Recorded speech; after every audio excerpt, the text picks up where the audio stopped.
And even if you were to have like a prompt of 10 different things, right? Like say if you had one prompt of like, oh, like here's 10 different personality traits, here's 10 different superpowers, here's 10 different drawbacks. I like coming up with random list of powers and then just see what I come up with. Imagine rolling just those things every single time. It's always going to vary. The possibility of that happening is, again, like a 1 in 10 chance, but it's like, it shows that there's always something else cool right around the corner that we can come up with, because there's no end to the prompts. There's no end to what we can roll up.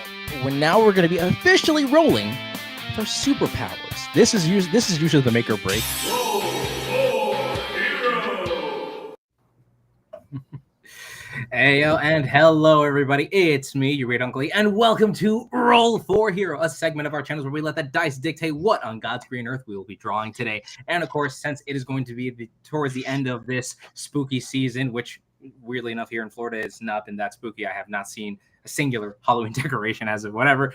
It is going to be the fun first Halloween special here on Roll for Hero, and of course with an amazing special guest because I totally know how to do directions here, T.S. Luther, the fantastic writer of a vast variety of comics, and I am just excited. You guys know how much I love Roll for Hero. So for those of you that are watching, grab some dice, grab a pencil, paper, tablet, whatever it is that you're going to be drawing or creating your awesome character rendition of whatever on, and let's get to the fun excitement of Roll for Hero. And also, if you happen to have some amazing artworks or pieces of art that you would love to show off from this show, please make sure to utilize the hashtag Roll4Hero. That's ROLL, the number 4, and HERO. Use it on all variations of social media platforms, so then that way we can get a good, awesome look and show it off here on the channel.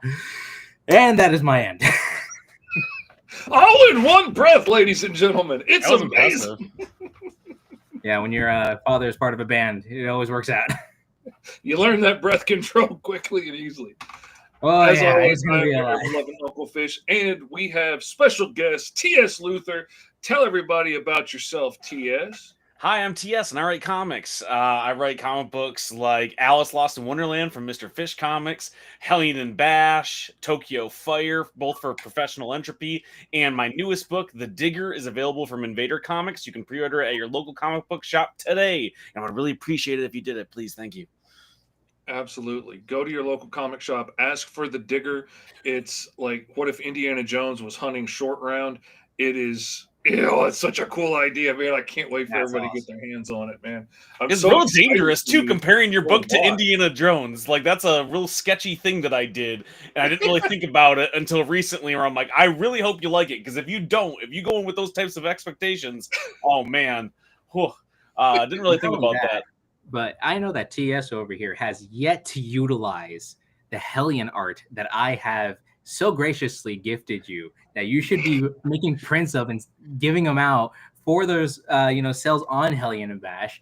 Good sir. I don't care if I don't get paid for those. Those are still, that's a good art piece. I'm not gonna lie. Those are some, that drawing of Hellion was one of my favorite ones I've done, and I'm ashamed that you have not gifted it to people. You are robbing them of experience, okay, sir. So I have two things. Number one, I totally plan on gifting it to people. Number two, we, like Professional Entropy, the publisher that I work for and I own a piece of, we can't afford to do Hellion and Bash number 3 yet. We got to sell all of it, issues 1 and 2 first, so I can sell those to people. But I have something special for you, is because when we're going to Motor City Comic Con in 2 weeks, November 14th through the 16th, come and say hi to me.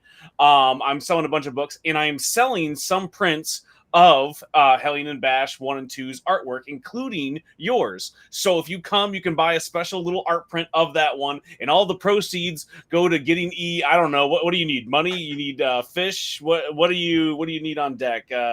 Artists, happiness. Well, I can't pay you in happiness. I don't know how to get that. If I figure that out, then I wouldn't need to make comic books. But I think what we can do is get you a sweet infusion of like $15. I think I can swing that, because I'm making tens of dollars over there, man. Oh yeah, absolutely. Tens and tens of dollars. Dude, after the thousands of dollars we spent on getting a booth, I could probably swing $10 to $25. You're welcome. Yeah. I hope you come out of there with so much money you need help holding your pants up, just because your pockets are so full of dough. That's what I hope. I hope you sell out of absolutely everything at the show, man. I appreciate it. Are you going to be able to get me some Alice stuff before then? Do you think that's going to be able to happen? Oh, yeah, man. I can absolutely put you a box in the mail, like, Well, I guess it won't go out till tomorrow, but I can put it out for sure and get it sent out to you. Awesome. I knew you were waiting for Alice number 3, but I've seen you've been doing Roll for Hero instead of person finishing on that. the colors has been taking their time. I got, well, but nobody else knows. I got 2 of the pages colored this morning, and amongst doing everything else, I had to finish a cover for Ed Davis for his new book, Floaters. I had to knock out a couple of covers this weekend for people that had been waiting on it. And so it was cool. We got somebody. Let's see. Oh, how much for Uncle E's? We might want to buy it. Well, hey, look, he is the one who's setting the price. Honestly, I would love to. Once we start getting to the fun drawing process, I'll show you all my Hellion art, because that was one of my favorite pieces that I've done thus far. In general, it was one of the best pieces that I really, really enjoyed putting together. But speaking of drawing and doing all of that fun activity-based related stuff and whatnot, this is a show about we take dice and we create something out of them. So, Mr. Fish, it's our Halloween special. What is it that we're going to be doing today? I figured, because we didn't know you were. Wait, my camera's back. We didn't know you were going to be able to make it until last minute. So literally. I was planning on asking the chat to start suggesting monsters for me to pick from to draw, and maybe suggesting an idea for a setting to draw them in. Like, we were discussing different movie themes, like noir movies or horror movies or crime dramas or rom-coms, things like that, to set said monster in. Like, what would Frankenstein be like as a suburban dad in a comedy? Or, what would Gilman from the Black Lagoon be like as a mobster? Or actually, that's me. So that's what I was thinking. So let's hear in the comments from everybody what monster they would like to see us draw, and maybe what genre they'd like to see us stick them in. I mean, it could be sci-fi, it could be kids cartoon. I'm open for anything. Y'all know the weirder, the more interesting. Let's also promise ourselves that we're not going to be so hung up on the dopamine rush of like, oh no, this is such a good idea, we need to start writing this now. Because trust me, TS, I'm telling you this now, if you've ever hopped on one of these, or if you ever saw the videos once they're done recorded and whatnot, I'm telling you this now, the ideas that so many they are, and like the chat comes up with so many ideas that would be awesome books that I'm like, oh man, I can't quit thinking about that one idea, and oh, you could do this and you could do that with it. Oh, it just keeps going and keeps going. It would be really easy to just keep chasing the dopamine around in circles, as you've seen me do before. But I'm trying to learn from the man, T.S. Luther, to stay focused and, You got to finish the books, guys. I love that you always come out of here with awesome ideas to complete books.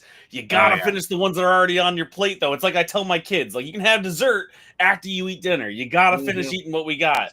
This is true. By the way, Doggone Comics, I can see the chat now, and you do, in fact, have to call me Dragon. You nailed it. I will also accept Nighthawk. That is also fair. We love it. We love it. Also, Future Werewolf.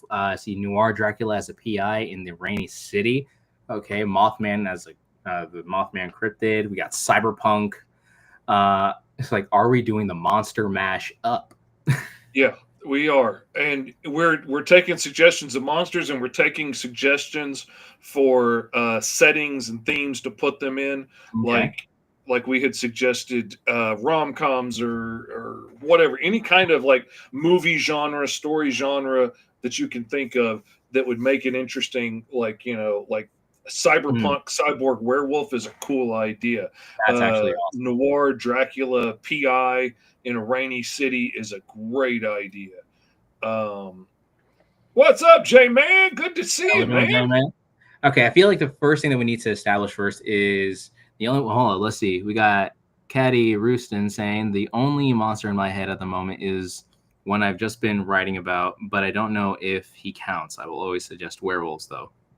I mean, werewolves are always a pretty good option. I feel like werewolves have been kind of invading the chat a little bit. Franken werewolf and a cyberpunk said, okay, now Franken werewolf. Okay, that's all right, Deadpool. Settle down. You can't be bringing the heat like that, man. That's a A I think we ninja might be demon? done.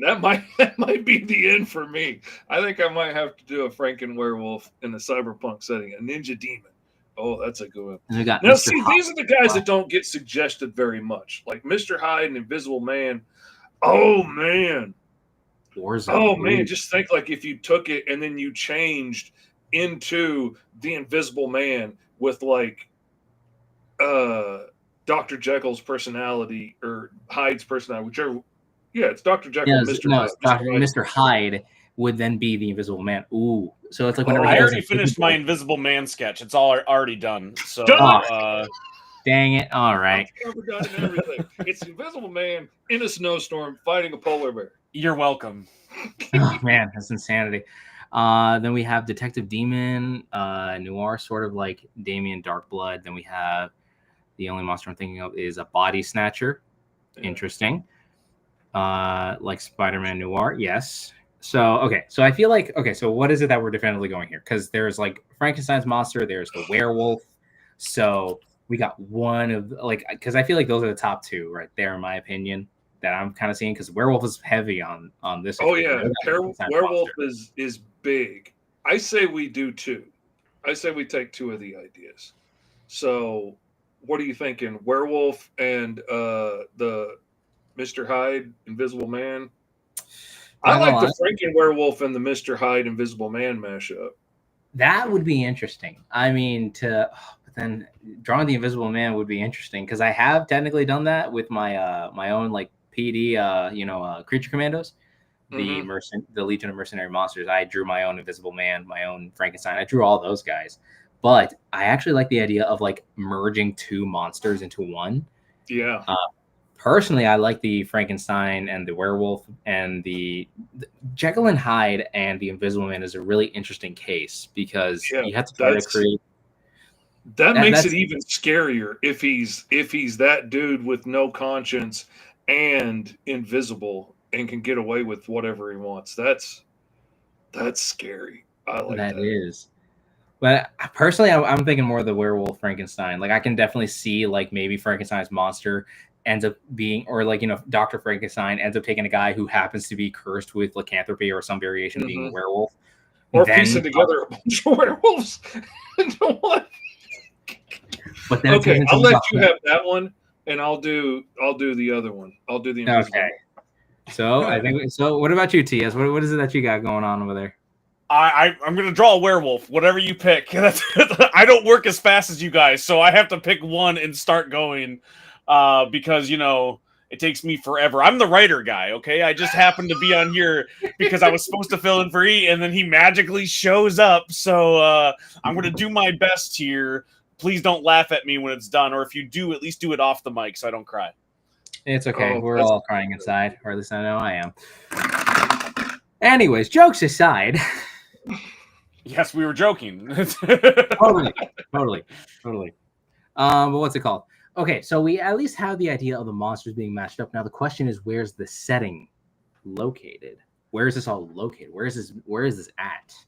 Because I've heard cyberpunk and then there's noir. We could merge the two again, doing a cyberpunk noir story, or we can just have this flat out like in 1930s America, deep into the grungy city, or it will be more into a cybernetic society. I mean, this could also tie into our like American Eagle, like cyberpunk like universe. See, that's the thing. It would be a neat character to add into that cyberpunk world. So I'm thinking like noir vibes in that cyberpunk world, like that's what I'm thinking because frankly, I want to see these characters come up against the American Eagle and Medusa and everything else that we've put over there. Especially the two sisters that I have yet to draw a cover for. Yeah, I think that's going to be really neat. Let's see, have Hyde hunt Frankenstein monster, 1930s New York. Oh, that's a good idea. That's a good one. Neo-noir. There you go. There we go. Jordan's nailed it. Neo-noir. That's what we need. Noir Vibes is my new band name, just so you know. Nobody take it. Duly noted. Okay, then. So I guess we're going to do another cyberpunk. Honestly, okay, so far, officially here, we have two complete universes that have a good chunk of characters in it. We have the steampunk universe that has 2 different aliens, and then 2 people that happen to be given strength, and that is the fiance calling me because of housing reasons. So I will be put on mute, and we'll go from there and do the doodlings. That's fine, man. You do what you got to do.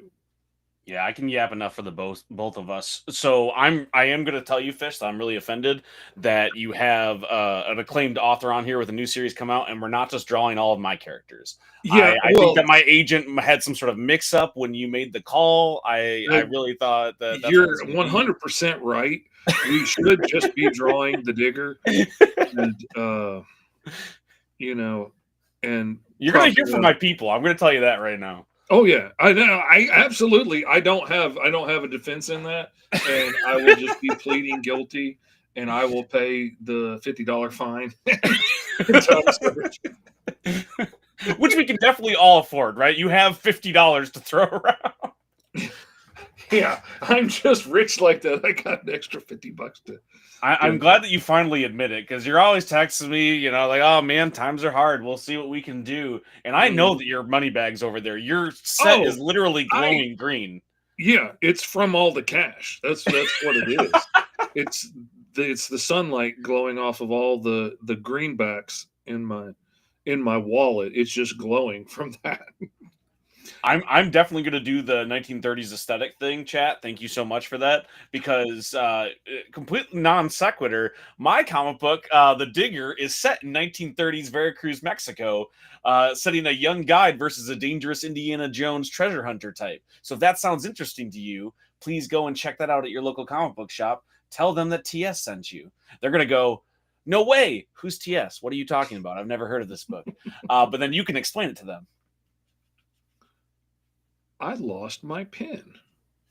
You're such a good artist, Fish. You lost your pen? That's the one thing you can't afford to lose. My digital pen, too. Oh, man. It's tethered to your screen, Fish.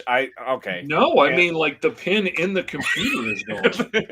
I don't know what happened, but it is gone. Amateur hour over here, man. I'm going to have to talk to people. I'm going to have to recreate it real quick. You actually, you lost one of the ones that you made? Like, it's not on clip anymore? I don't know what happened.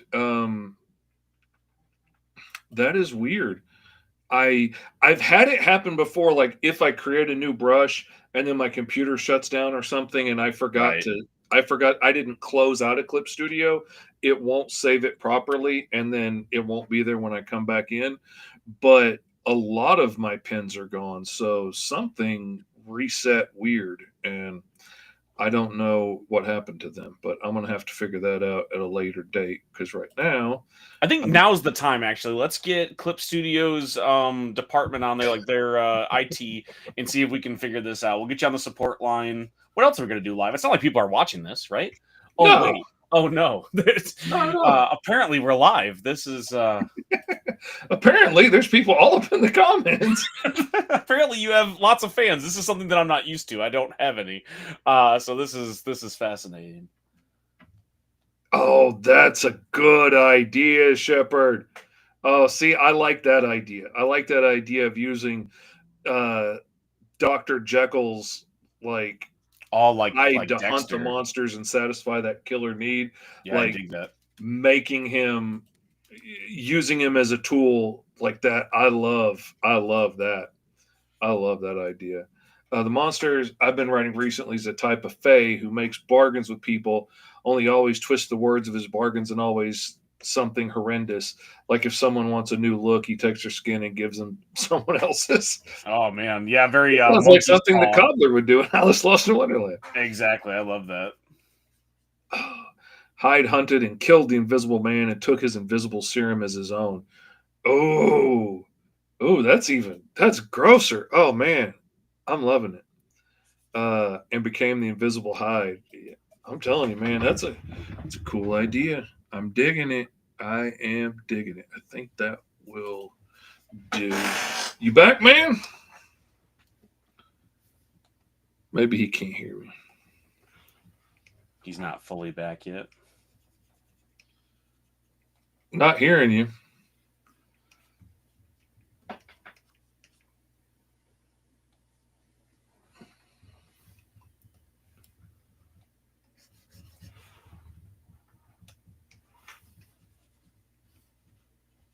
Boy, it's quiet without him talking. I know. Again, like this is part of the problem, right? It's the art stream. I'm trying to draw here. I'm trying to figure out housing crap right now in the middle of this entire stream, and I'm trying not to go clinically insane because, you know, housing in 2025.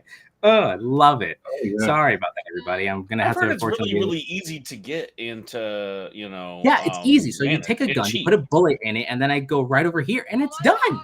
No. It's stressful, but you're gonna make it. It's gonna. You got this, buddy. It's gonna work out. Yeah, it's like I'm always saying, like, God misses a lot of opportunities to be early, but he's never too late. Sometimes I'm like, man, I sure wish he would just drop off somebody with a couple of grand right now, let them drop it off and walk away. Right. And then, like, I just lost a job the other day that I was really looking forward to with a writer that I really respect and look up to. And then just out of the blue that fell through, and I was like, oh man, I was pretty crestfallen about that. And then just today somebody hit me up and was like, hey, I'm looking at doing a book around that same time that's going to be going through a big publisher that's resurging, and would you be interested in doing it? Like, as a matter of fact, I would. I sure would. I'd be a lot more interested if it was happening like tomorrow, but next month's fine. That'll work out nonetheless. Sorry about that, everybody. I'm offended, but I'll get over it. I'm always offended. Apparently, Gold Key is making a comeback. Gold Key Comics? Yeah.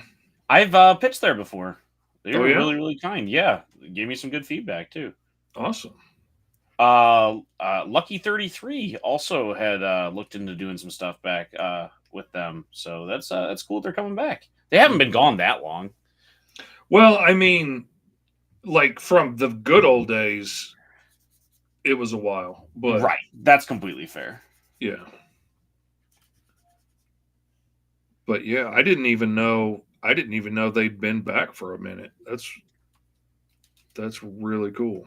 I list them a lot because there's only so many publishers if you're trying to break into comic books that actually take open submissions, and they were one for a long time that did when a lot of people were kind of going away from that trend. And you still have like trouble dealing with that if you want to break into indie comic books or comic books in general. Most places that you've heard of don't take open submissions. Like you're not getting your first series at Boom Studios unless they've heard of you. They have no open submissions process. That's not how it works. Same thing with like something like Oni, if you like Scott Pilgrim. Yeah. And honestly, I can't blame them because now with the internet and everything, like it's not even like limited to the people that can afford to send in a pack of submission, pages and whatnot. Like that was the thing that really limited me back in the day was like I went from sending out like 60, 70 packages a month to every editor I could find an address for down to a handful and then down to none when it came time to do it on my own dime and not have my mom's postage machine at to do postage for. Exactly. Being a young man, that money for each one of those things was just too much to afford at the time. And now you can just click an email and send your stuff, and there's so many people out there trying, and which is awesome that anybody can do it, but then there's also like nothing stopping anybody from doing it. That means anybody can do it. So always remember that there's a lot of competition, but not all of it is on equal playing fields. Like I get the awesome chance to work with professional artists like Fish, like Esteban, and some people that pitch right alongside of me are drawing it themselves, and they've never drawn something before, which is totally reasonable. Not quite something a publisher is looking for, and they get sent to the same email inbox, and they. I talk to a lot of really awesome editors. They read most of the stuff that they get. So that means if the email is public, they're getting a lot of emails from a lot of pitches. And they they have to go through all of that. Yeah. Yeah, it can be a lot. I can only imagine the swamp of emails they get with the open submission. Oh, Um, let's see. Oh, we're way behind on the comments here. Uh, Commander Comics says, "How about Mr. Hyde created the Body Snatcher so he can try his own village of monsters to terrorize the streets of his city?" Oh, that's crazy. love it. Make Hyde look like a crazed, strung out John Cena. Yeah, it said it's more cheaper to buy an RV than a house. Oh, don't even get me started. Esteban, when is the next video coming out? I love the Creature Commando one, but when's the next? Is it in the works? Says Doggone Comics. It's definitely work in progress. I've been really trying my best to get back onto that, but again, I mean, this weekend we just went to Orlando, which where I'm currently living at right now, it's about a 3-hour drive. So we ended up going up there. We were looking at apartments and how to get back down. So I knew I wasn't going to be making any videos at some point in time, but I should have one out on by this Friday, which is going to be a Roll for Hero recap for the last characters that we drew, which were the Bird sisters essentially, that one's going to be a lot of fun. But honestly, I think I might go back to doing a few like old topics and stuff like that. Like probably doing some, like instead of making like Marvel and DC knockoff kind of characters with the public domain, I'll actually just kind of go at it and redesign just generic public domain characters, just make them either updated, modern, whatever. And then I have an idea in the works where like, think of like me redesigning all the characters as like a canon mainline Marvel universe or like the mainline DC universe. Just very simple. Heroes are just heroes. Nothing too crazy. They're either dark, light, but not too crazy. Then I had the idea of doing the absolute concept where I'm going to call it the unit verse, like the absolute unit or whatever. And that's where you get to see the more darker renditions or, doing something that would, like in the absolute universe, you take something away from them that changes them and makes them entirely different. So then you actually have something to compare to, which is the regular hero and then the more darker rendition of it. That's like, a serious concept there. And then, of course, I'm going to do some videos touching on, the unbeatables, finally getting to talk about the characters.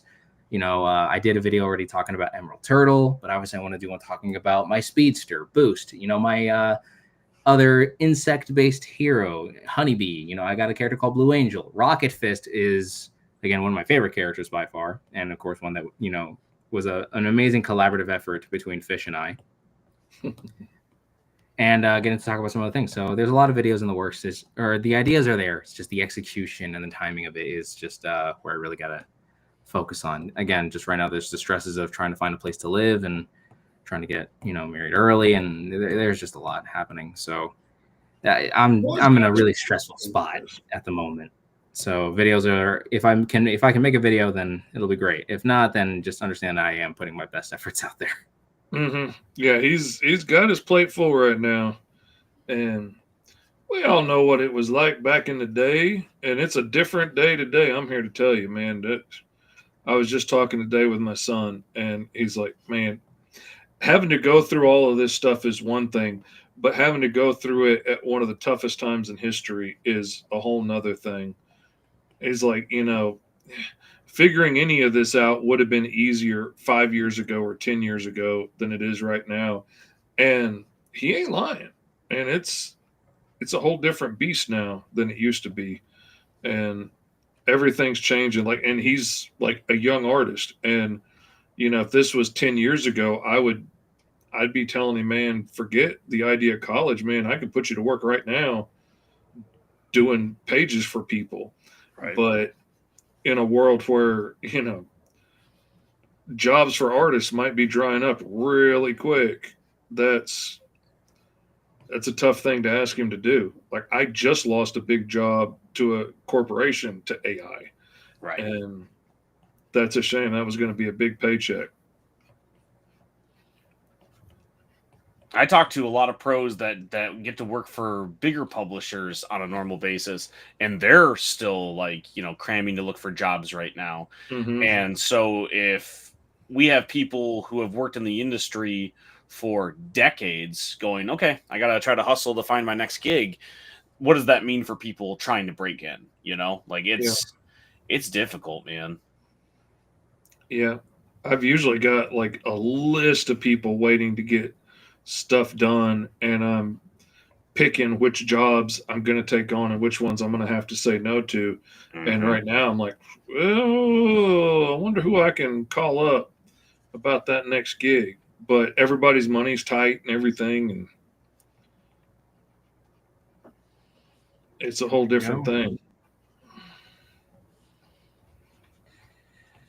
There we are. So at least I'm trying to go for like a strange like like merging of different kinds of werewolves, or maybe maybe the Dr. Frankenstein in this twisted universe found a lot of people that suffered through lycanthropy and Mhm. decided to try to create the ultimate bodyguard for himself, not realizing he created just as much of a horrific monster than his first creation.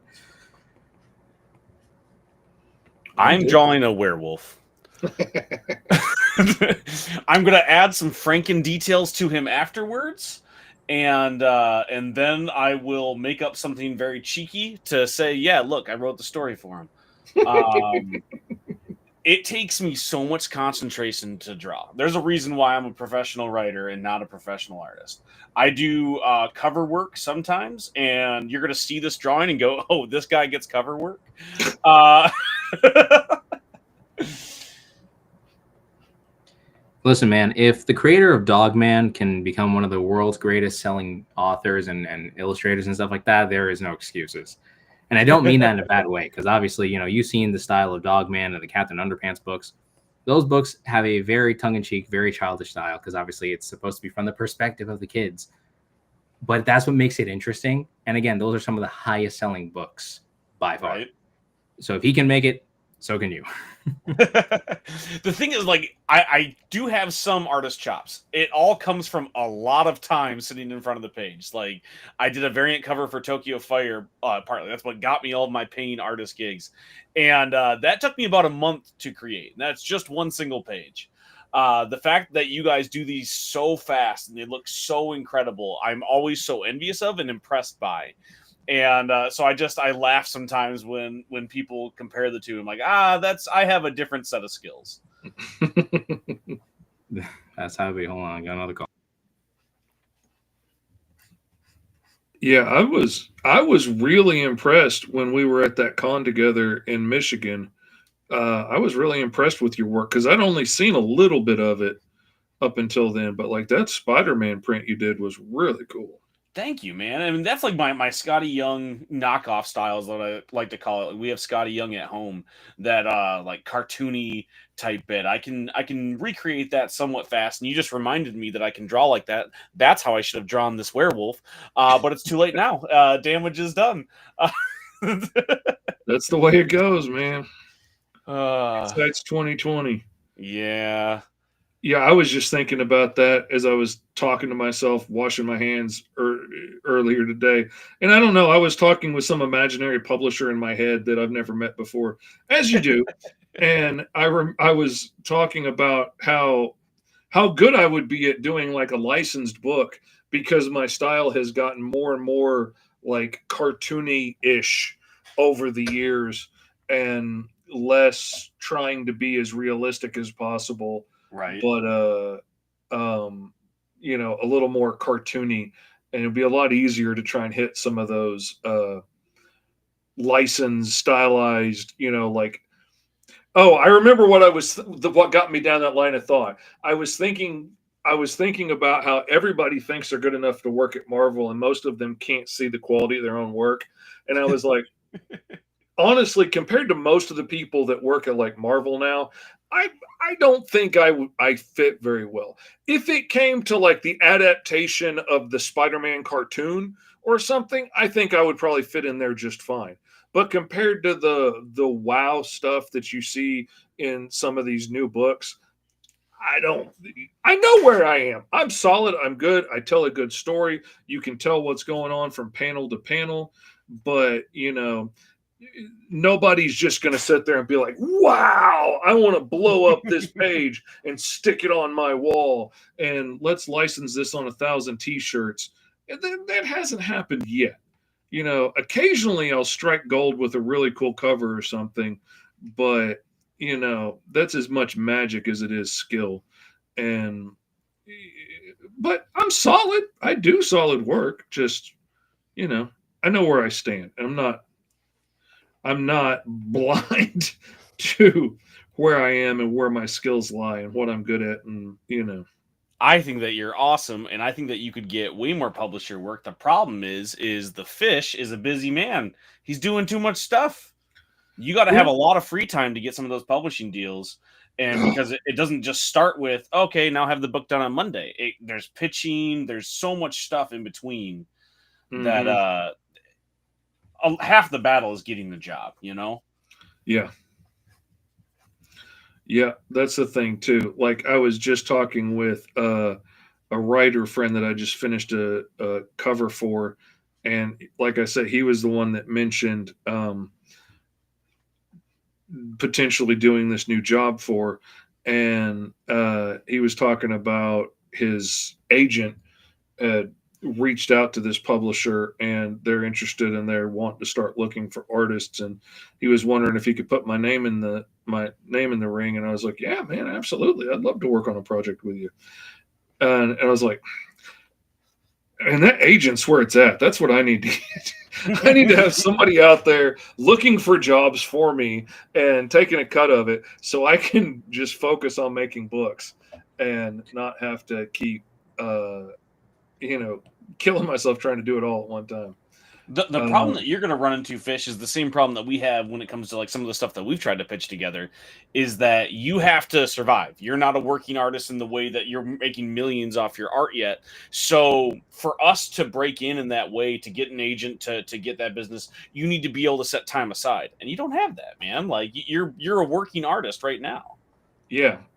Like I've got to get pages out so that I can make money so that I can pay the mortgage. Exactly. And like we talked about, like we have a series right now that we're trying to pitch to places, and it needs to be finished. And it's like, with what time? Because you still have to put out Alice, because that's how you pay your bills. Mm-hmm. Like that's just, sadly, that's and how that goes. goes. It's a beautiful book too. That's what's killing me. I know that it's just sitting there because it's so beautiful. And I need to find a way to carve out the time to just sit down and grind. And the thing is, I know once I sit down and start coloring it, it's probably going to take like 3 days tops. Right. But it's just finding the time to carve out to do it that doesn't feel like you make me feel guilty that I'm not doing another project. You're not doing something else. I mean, I that's felt bad taking the weekend off of Alice to catch up on some stuff, but I had promised people that I'd have these covers out in time for their launches and their Kickstarters and whatnot. And now time's running down and they need them done. So I had to stop and get them done. Right. But the whole time I feel guilty that I wasn't finishing Alice because those backers are waiting on that book too. But damn linear timeline, man, I'm telling you. It's just sadly, it's how it goes, man. And like, because I've had a couple of publishers go, hey, what are you going to do after the Digger? Like, we're interested. And, I always bring up Fish because I love working with Fish, and he lets me write Alice Lost in Wonderland for him. Which you guys can pick up over at GoMrFish.com. Do it, and you can still pick up issue 3, I believe, right? And you locked that in yet? So yeah, it's still available for late pledges now. Until I ship out the books, it's going to be available for late pledges. I just cracked $4,000 the other day, which was the first time I've hit that milestone on one of my personal Kickstarters on my own page, which was pretty cool. That's so cool. I hit it with late pledges. That's Stephanie Phillips that writes Harley Quinn and all that stuff. Put me over the top. Stephanie is awesome. She finally followed me the other day. I've been bothering her about reading some of my stuff for a long time. And the reason why she did it was because we were talking about indie comic books on TikTok, and she's a big proponent of that. That's where she got her start, and she talks about it all the time. Like, that's the only way to break into the industry. So if you love comic books, supporting indie comics is such a good way to do it. And it's hard for us to even finish the series, let alone pitch our next one. And that's what comes up all the time, like talking about doing another project. I've had publishers ask me about working with Fish, and I'm like, well, we gotta get him to survive before he can start working on another book, like there's only so much time in the day. Yeah. And that is why I do webtoons. Which you guys should totally go check out. The Unbeatables. Currently updates every Monday, Wednesday, and Friday. It's only one page per, it's 3 pages every week, Monday, Wednesday, Friday. I'm actually close to finishing page 28 thus far. Again, it's a slow progressional thing, but I am very happy with at least getting some type of consistency out of that. But the goal is to obviously have it as a printed form again.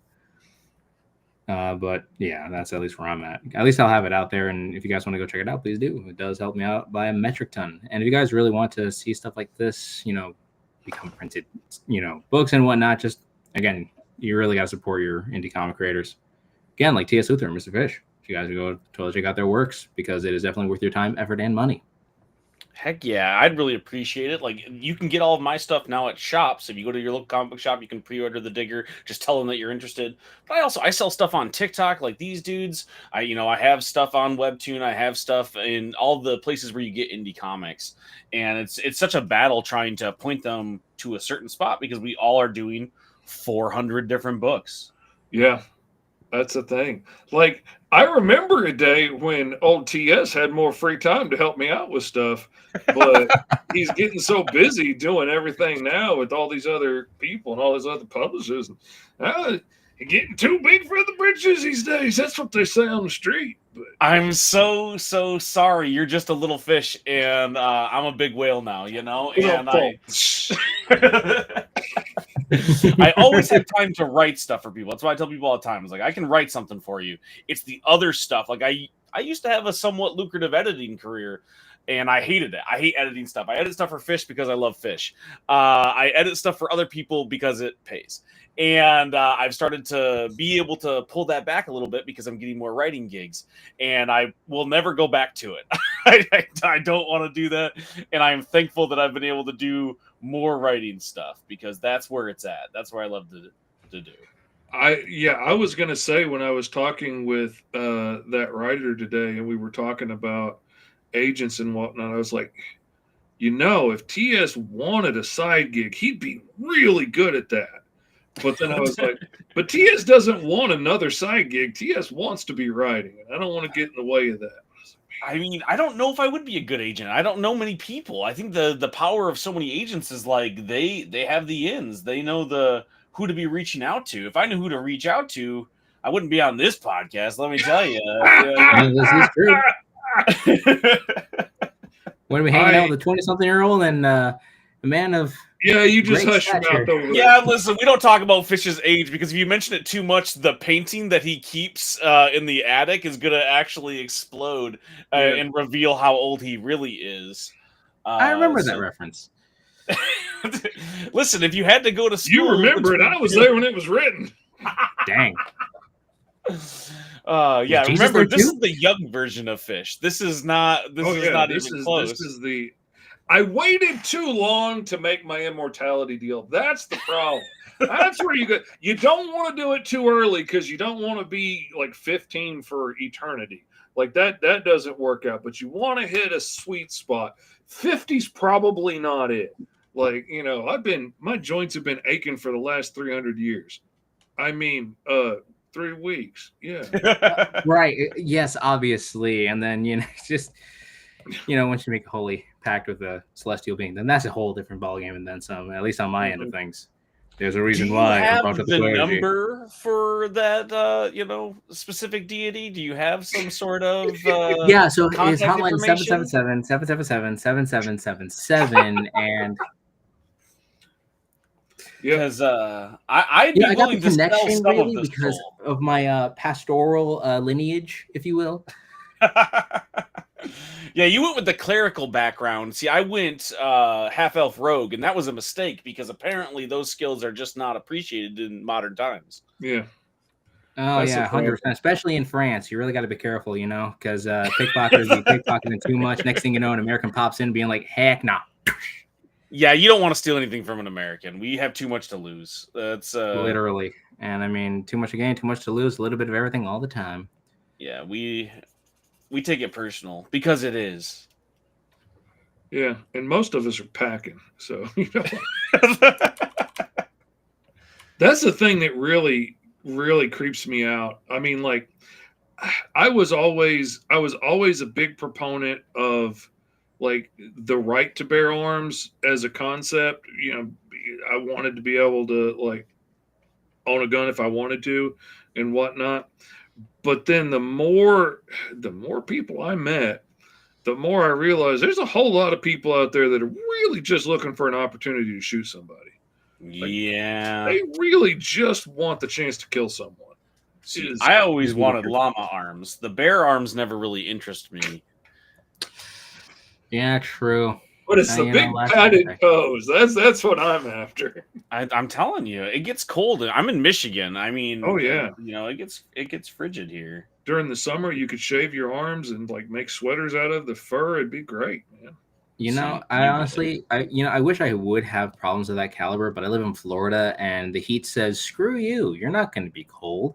See, that's so your fault for living in Florida. You got to stop. I mean, that. I was What are you born and doing? raised here, kind of like a New Yorker. I have like a sixth sense of not sixth sense, but a sick sense of like state pride, kind of like a New Yorker. They hate New York, but they're gonna live and die in a kind of a situation. I love Florida, but also there are times where it kind of smacks me around in a really unfortunate relationship. So I mean, hey, tolerate it while you can. Yeah. I still stand by what I said. Just knock that off. Get out of there. I'm kind of like, I like my state. I like, even though it's a state pride thing. Is basically saying you don't belong here. Go home. What do? They just eat the gators. That's fine. You're not wrong. Tried a gator tail, not that bad. It was fried too. And that's not a joke. That is an actual statement.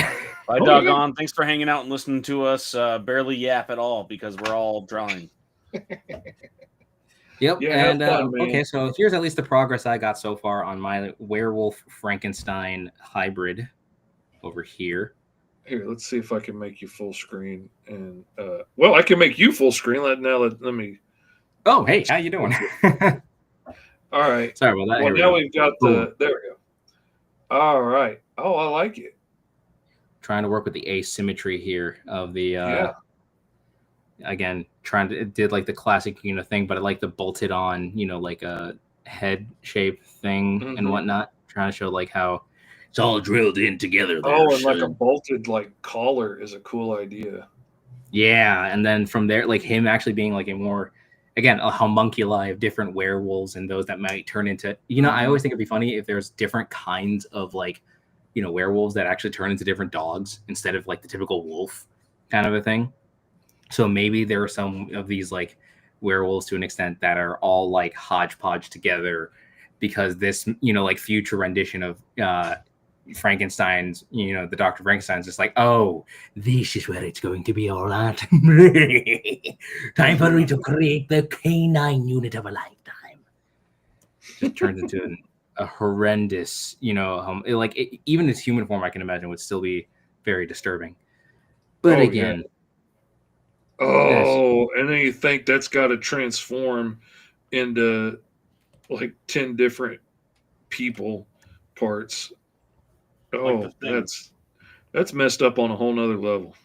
Oh yeah. I remember as a kid I always loved drawing monsters. I mean, every kid always loved drawing monsters. Oh yeah. Speak for yourself. It was all rainbows for me. Oh man.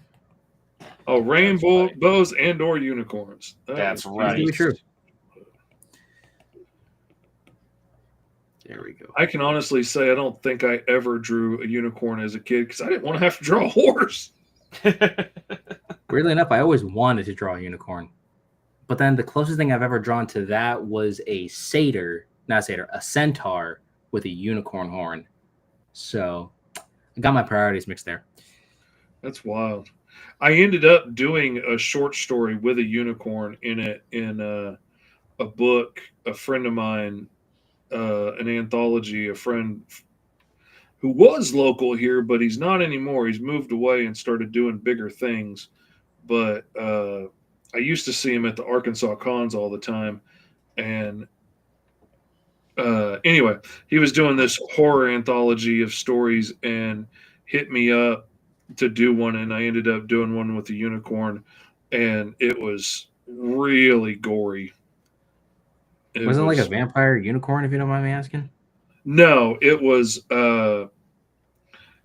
like two men from a company end up going down to like the Amazon or something, to this logging place where they were doing all this deforestation, and all the loggers are gone, and they're taking pictures of the site, and there's like some blood, and there's like some torn up trees and stuff around, and they're documenting the site and the bodies and stuff that are left over. And then for some reason one of them goes running off through the woods, and the other guy's chasing after him, and they end up coming across this unicorn up on this hill looking all majestic, and they start taking pictures of it because it's so beautiful. And as soon as it hears the click, it comes after them, and then you realize it's the thing that killed all the men at the logging camp, because traditionally they're monsters. They're not like beautiful things. They're known for like killing people. There's a new movie about that right now too. Yeah, I think it was done by Is it done by A24? I don't know. It was one of those indie houses with Paul Rudd. Yeah, I was gonna say, and what's her face, Jenna Ortega, Yep. or I don't know how to say her name properly. You nailed it. Nice. All right, and then of course we got to do the typical bolt on the thing over here. It's like my favorite aspect of drawing Frankenstein's monster is doing the bolts, again, to show off all the electrical concept, or like again to show like my garage nature of it. Cyborg, because it's more fun. Now, of course, Katie used to draw tons of unicorns because she can draw photorealistic horses, and will sit there and nitpick that your horse like switched breeds from one panel to the next, different reference photo, and notice things I would never notice about a horse. But the funny thing is that I live in the equestrian center of Florida to an extent, because you can't just make up words, E. Like, yeah, that's you not know how what? that works. You're right. I can't. But you know what? This is America. I can. Anyways. But no, but like genuinely, I live off, and there's like nothing but horse ranches. I remember I actually did a gig like cleaning one out, like a whole like horse pen and whatnot, and they're just seeing all of these horses, just huge, like buffed out, creatures, and all for the sake of polo. Like, brother, I didn't realize how violent polo really is. That is a violent game. Like, people get hurt in that, not just by the horses, like also from the clubs that they're using to hit the ball with. Just it's insanity. It's a brutal game. All right. And also during the winter season, we have, because I work at a gas station, so a lot of the equestrian people, a lot of the horse people start making their way on over. I'm like, poor people. Anyways, like those poor people, man. You can't be making fun of poor people, man. Yeah, I'm poor. I can make fun of them. Oh man! And trust me, those people are anything but poor. Those people are very, very wealthy. Affording a horse in this economy must be nice. I guess. I don't know. Too much. Anyways, and there we go. Did my homunculi of a werewolf Frankenstein. Oops. Obviously, this is probably not my best work, but that's fine. I missed Hey, my shot. you'll be able to compare it to mine. So that was my nickname in high school joke when he said that. It's never too late. Almost forgot the little bolts on the chest. Probably got to give it a touch of some cyberpunk edge to it, if this is still a cyberpunk setting. Dragon Gaming says all your designs look absolutely awesome. Thank you kindly, Dragon. Aria Shepherd says, Uncle E, what are you thinking for colors? That is actually a very good question because I would usually go straight for like the greens because that's the first thing I think about with Frankenstein's monsters, just always going for greens. But because it's a werewolf, I would have to probably do different fur colors just because of the sheer amount of, couldn't tell if that was a pun or not.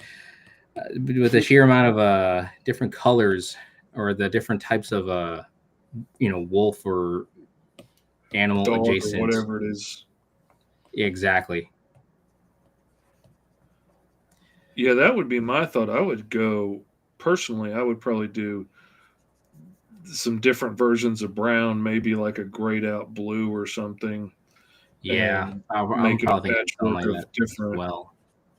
canine Also, real colors. quick, Mr. Fish, got to ask you this. What episode of Roll for Hero is this? What is it, like 10, 11?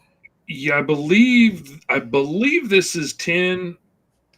I would have to go back and count the episodes, but I saved this file as number 10 because of all the other ones I had saved, so I think it's 10. I think. I could be Dang. wrong. We are getting so close, everybody. Yeah, we're Yes. getting close to the end of the first season. Season 1 of Roll for Hero. Think about it. How crazy Which is that? doesn't mean all that much because we're going to just keep going, but Obviously, we got to keep going with some more fun originality to it and probably keep building up the worlds because at this point, we got steampunk, we got cyberpunk, and now I got to figure out, the ones that are either in between or those that keep being shoved into those two. mm-hmm. Who knows? We could probably get TES to just write every aspect of these worlds and, Yeah. get to... He's not busy writing other stuff. No. I mean... the deal that I will make with you is the same thing that I make with everybody. If it's actually going to get finished, if it's actually going to come out, then I will write whatever you need.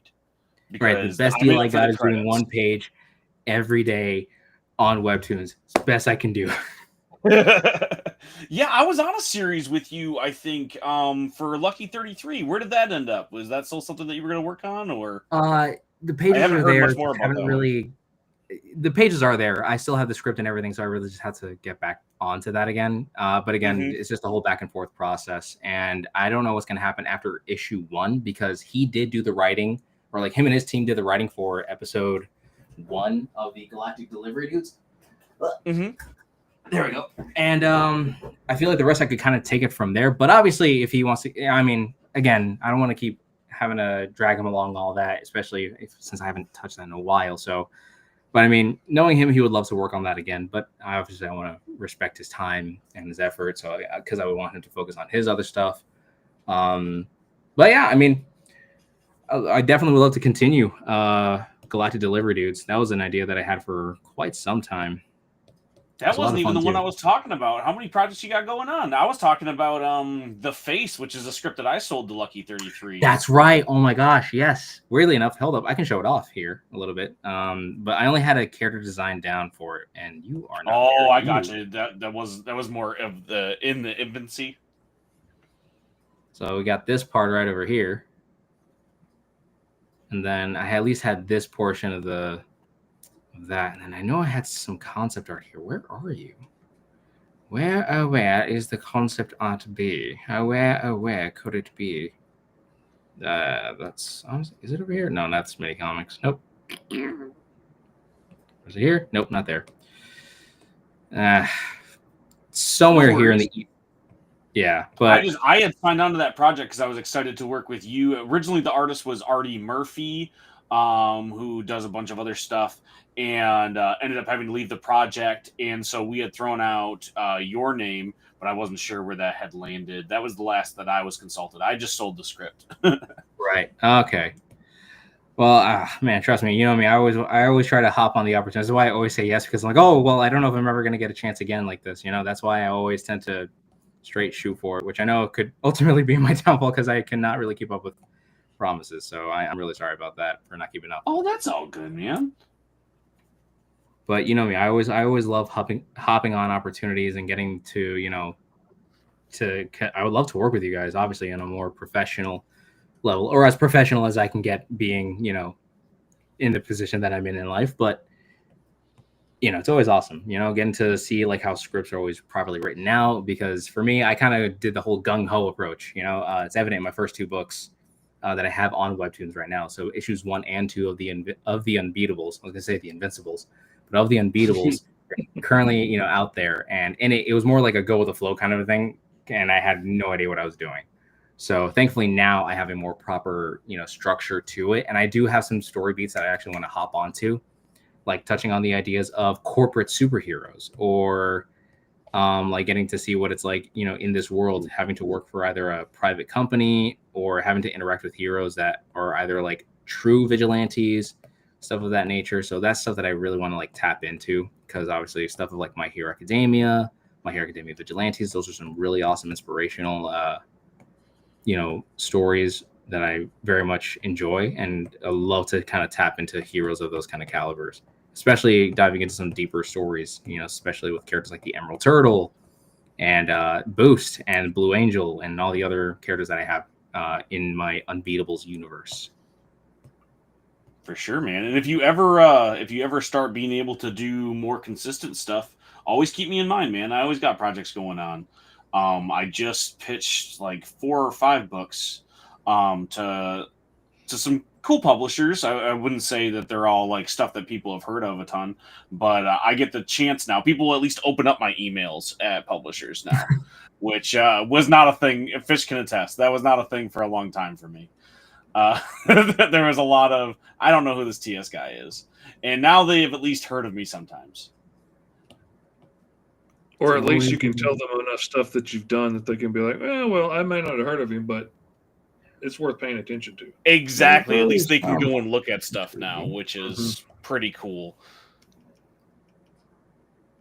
Even just working with Fish alone, we're about to do issue 4 on Alice, which is crazy. A lot of indie books don't even make it that far, Oh yeah.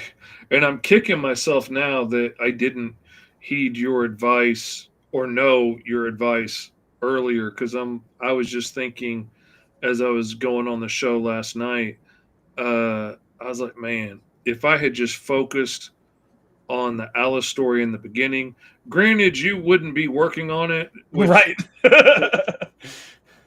wouldn't make it as awesome as it is now.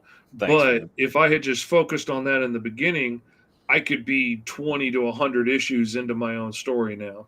Right. And instead of a whole bunch of issues into a whole bunch of different stories. But, Same. You live and you learn. Sometimes it takes a little furry dude just yelling at you and beating over your head until it finally where you've been screwing up. I mean, I don't know if screwing up is the right word, but for me, it's about getting enough to get to a trade. The fact that the Digger is 4 issues is because I can get to a trade easily enough, and then I can have stuff to show off to other publishers. It's also all that people would be willing to publish for me because I'm kind of an unknown guy, right? Mm-hmm. So getting to that, and Alice is about to hit that trademark. We're about to do issue 4, but we plan on doing 6 issues for the trade, right? Yeah. So we're about there, and that's going to do a lot for your career, especially if you decide to go more the traditional publishing route, which you never really have done. So, which I'm interested in doing. It's just, again, like you said, it comes down to the time. Really, a lot of the time, like, the time it takes to pitch it to a publisher and all that stuff is time I could be knocking out another book and making money to live on. That's the thing. Like, it's so much slower with the publisher. Like, I can speak freely with the Digger. Like, I have a really good deal with them. Like, I probably won't see a paycheck from that until at least 2027. Yeah. And that's a long time to not get paid for your work. Mm-hmm. Which that was one of the things, like, I got all excited talking to this dude about maybe working on his book. And then I was like, wait a second, what is the payment situation going to be? Mm-hmm. Because I was like, not trying to be rude, but if it's, do the book now and hope we get paid in 2 years when it comes out, I can't afford that time. Like, right. I've got to take a job soon that's going to help pay the mortgage. And Because that's why mortgage you company deal with doesn't me. care how cool the opportunity is. They care if that money's in on time. Exactly, and that's usually all that you can hope for in comics is maybe get paid sometimes, and that's why I tell people I'm always honest, or I'm like, hey, Mm-hmm. if you're gonna try to get into comics, it's a big pay to play industry. You got to be prepared to not make anything, and that's not like oh, it'll never pay off. It totally could, but you got to be prepared for it not to in the current time. You Mm-hmm. got to have you got to have a day job. If you're trying to break in, most people won't even give you paying gigs for a long time. So you got to be able to take what you can get. It is still one of those industries, and I'm not a proponent of this. This is not me saying it's a good idea, but it's one of those industries where like you're gonna get paid in influence, that kind of crap. Mm. Yeah. That is where it starts for most people, and that's hard. It's hard to pay your mortgage and influence, and you're not going to get a different kind of opportunity, sadly. Unless you're amazing and God's gift to comic books, which I am not, so I can't explain how that works. See, that's my problem. If I was one of those artists that's like, oh my God, this page is just crazy. Like, I make cool pages. I make cool pages, and I've got some pages out there that are really nice. I'm really proud of. But, my stuff's good. But there's some people out there that are just like, God, that's amazing. Right. I mean, there's some dudes out there that just the lips they draw on some of these ladies just have my heart aching. They're so beautiful. I don't do that. I'm not that guy. And that's okay. There's room out there for the guys that hit deadlines and knock out books. Exactly. So I'm not hung up about it. But yeah. I'm also not the guy everybody's heard of because, they're so excited about the amazing lips that I draw. When I think of that, Annie Wu is one of my favorites when it comes to the lips that she draws. One of my favorite artists, and because I'm a nerd, that's the kind of thing that I look at for comic books. I'm like, okay, how does this person draw lips? How does this person draw car tires? Like when I think about like who I'm going to pitch books and what kind and stuff, that's the kind of thing I look at. And there are just some people, like you said, that can just do that. Fiona Staples. It's like no one has ever drawn a face that expressive before. Yeah. There you go. And that's why for so long I tried to do very realistic work because I don't know who the artist was and it kills me. But I saw this web comic I just stumbled across one day, and it was really beautiful and it was very, very realistic artwork. And there was this scene over 3 panels where you just watch this girl's heart break. And I don't even think there were any words in the panel, but it was absolutely beautiful and heartbreaking. And I was like, I want to do that. I want to do pages that look that good. And so I started working harder and harder to try and get as realistic as I could manage to get and try and make my stuff, be able to show that emotion. But then I realized after a long time of chasing that rainbow that the difference between my heart is breaking and I am constipated is like such a small little variable in the eyebrows and the nostril. Like it's so small between, I'm confused and what the hell? And like, it's so hard to get it perfect when you're trying to get it realistic, and the littlest thing makes a big difference. But if you go cartoony a little bit and you can stretch that mouth a little bit further than normal and move it a little bit further across the face and maybe pull those eyebrows out a little bit further, it's suddenly a lot easier to hit the emotions that you really want to hit.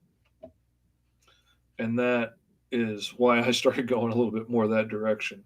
I like how expressive your characters are.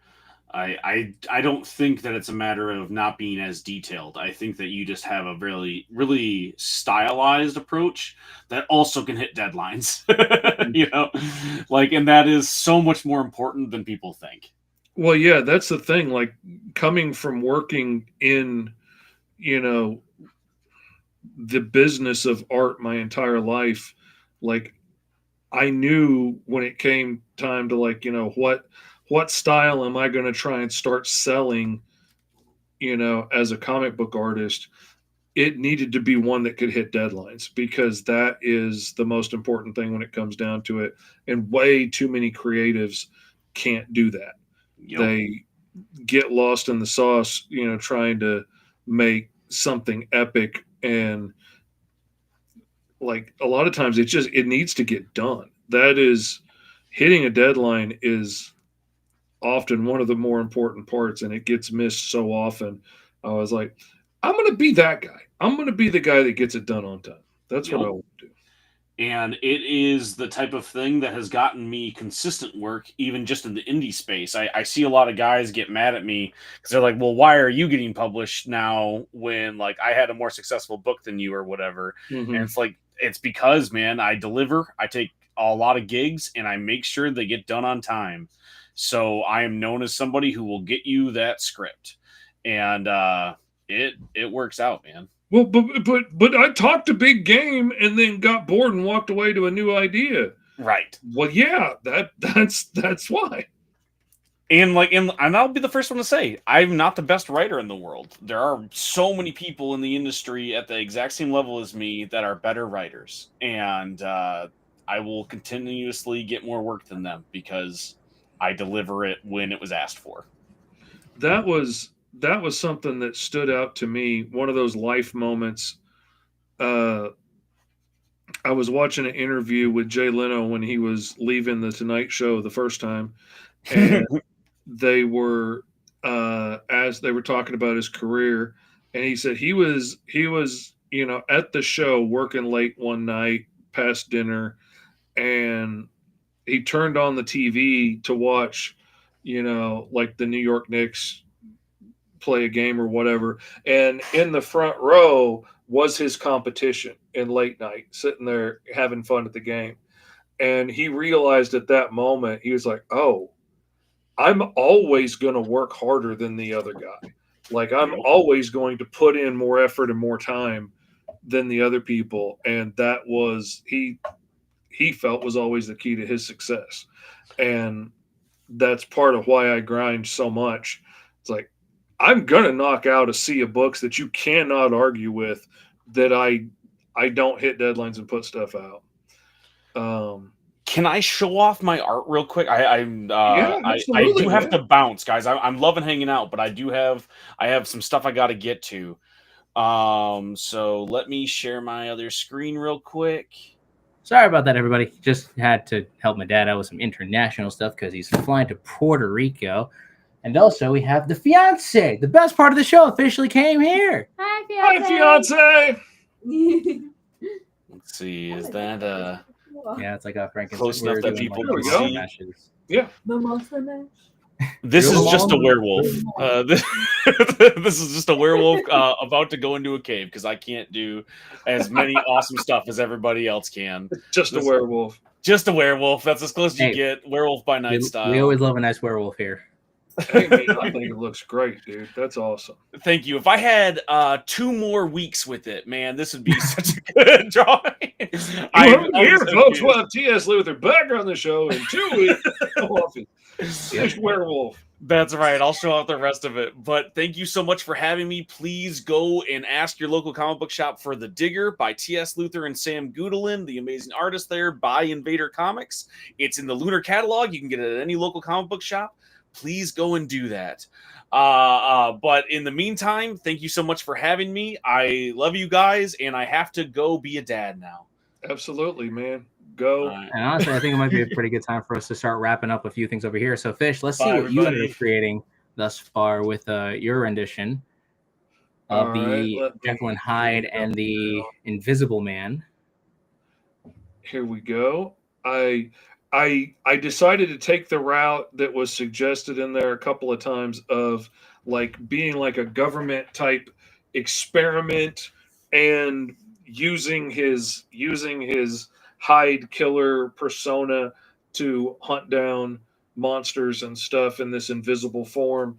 I decided to make him like a military guy that's part of this military experiment. And when he takes this serum, that maybe he created it, maybe it was taken from Dr. Jekyll and the Invisible Man and mixed together, and now turns him into this invisible killing machine. I don't know. I haven't decided yet, but I like the idea of like seeing his face start to transform and stuff as he starts to turn invisible, and having like a face mask and some bandages and stuff to be seen. It would probably make more sense if he just had sleeves, but the bandages are so iconic that I wanted to show him off. And I like the idea of him being a military style with that. The idea of a invisible commando is freaking terrifying. And I think, funnily enough, Universal did use that concept a little bit, where it was more of an action-based situation where they took the Invisible Man and just made him a weapon of just fighting off the enemies and stuff like that. Then, of course, there's my rendition of my little take here on a Frankenstein-like, where maybe that Dr. Frankenstein was very crazy enough to figure out that there are people who can transform into wolf-like creatures, and he wanted to make one for himself. But he probably went to different packs and different groups and kind of took their corpses and created something far more disturbing. At first, it was a human, but when the moon pops out, boom, instantaneous transformation of this unfortunate hybrid of man, wolf, and everything else in between. Man, there are so many cool possibilities and possible story ideas with that. Like my first thought is like, what would happen if you built a homunculus out of all these pieces of random people from around the world that you happen to have on hand, or access to or whatever, and cobbled together your man, but one of them was a werewolf and that part infected all the others, and they all like transformed into native canines of their land or whatever. There's so many cool ways you could take that idea. That's a cool design, man. So this was actually a really fun bit, and okay, well, now we got the infinite screen. Now we just get rid of that now. But I think this was obviously a lot of fun. Sorry for popping in last minute. I know that was not as intentional and such, but I still had a blast putting all these awesome drawings together. I have to do some stuff in terms of procuring some IDs and all that other unfortunate adulting technical stuff. But we're going to end our show here, everybody. Thank you guys so much for joining us. Always remember to stick to these 3 simple rules to make sure to stay awesome, stay weird, and to keep life to the easiest. Always remember that art inspires all, but you can inspire more. Happy Halloween, everybody. Hope y'all have yourselves a fun and safe spooky season. But until then, both your uncles love you. Roll for hero. And even if you were to have like a prompt of 10 different things, right? Like say if you had one prompt of like, here's 10 different personality traits, here's 10 different superpowers, here's 10 different drawbacks. I like coming up with random list of powers and then just see what I come up with. Imagine rolling just those things every single time. It's always going to vary. The possibility of that happening is, again, like a 1 in 10 chance, but it's like, it shows that there's an infinite possibility. Always something else cool right around the corner that we can come up with, because there's no end to the prompts.